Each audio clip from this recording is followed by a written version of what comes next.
ஸ்ரீ நாராயணியத்தில் தசகம் 4ல் 9வது ஸ்லோகம்.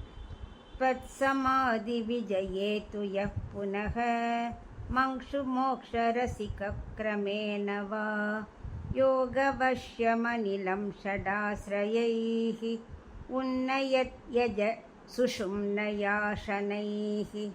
இப்போ இதுக்குள்ள அர்த்தம் பார்க்கலாம்.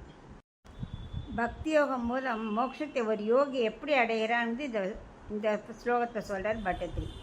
சிலர் யோகிகள் என்ன பண்ணுவார், நேர வைகுண்டத்தை அடைவார்கள்.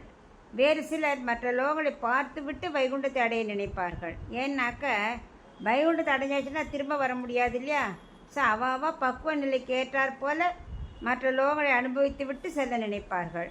குருவாயூரப்பா, உன்னை பக்தி யோகம் மூலம் சமாதி நிலையை அடைந்த அந்த க்ஷணமே மோட்ச நிலையை அடைய விரும்புபவர்களோ அல்லது கிரமப்படி சில லோகங்களுக்கு சென்று அங்கேயும் அனுபவித்து விட்டு மோட்சம் செல்ல விரும்புகிறார்களோ, இந்த 2 வழியில் எந்த வழியை பின்பற்ற நினைத்தாலும் அவர்களுக்கு லோகத்தால் வசப்படுத்தப்பட்ட அந்த மூச்சு காட்டுறதுலே பிராணவாயு, அது என்ன தெரியுமா ஆகும்?